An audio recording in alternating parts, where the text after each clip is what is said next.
Hello and welcome to the Real Estate Podcast. This is the MidWeek Reflection, February the 26th, 2020. Today we're going to talk about having the right attitude. Stay tuned.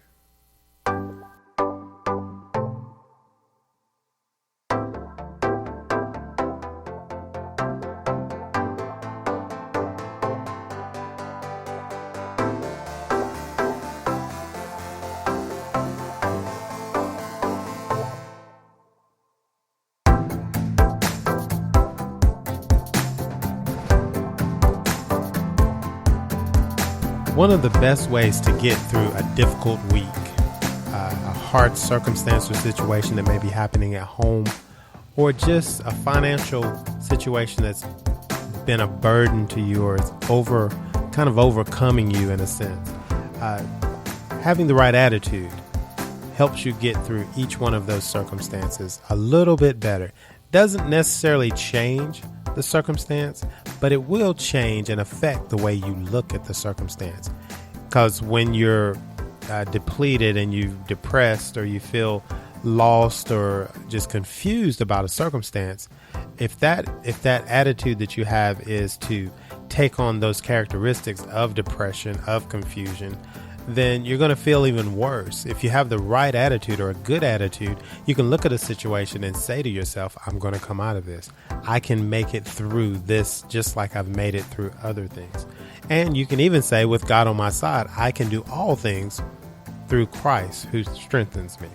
So you have the ability to really break out of whatever's holding on to you when you have a great attitude.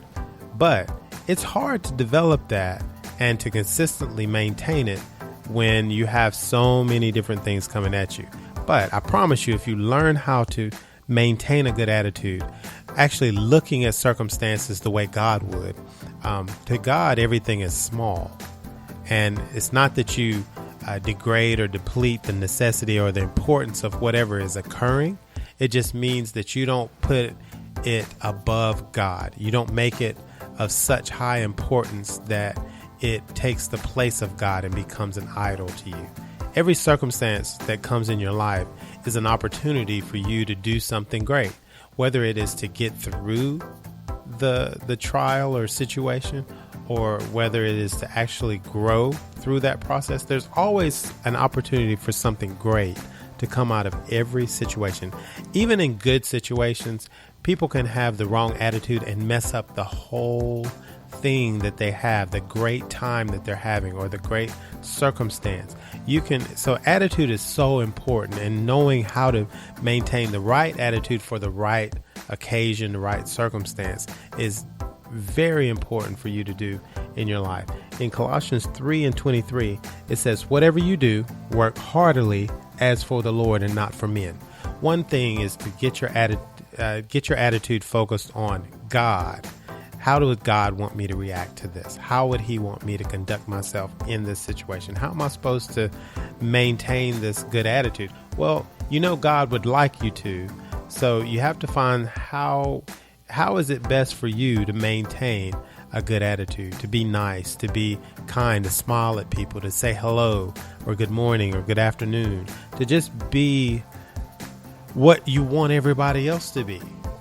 A lot of times we're always concerned about somebody else not having the right attitude, but the question usually is, do we have the right attitude? Regardless of what everybody else is doing, we still should have the right attitude. Philippians 2:3 says, do nothing from rivalry or conceit, but in humility count others more significant than yourself.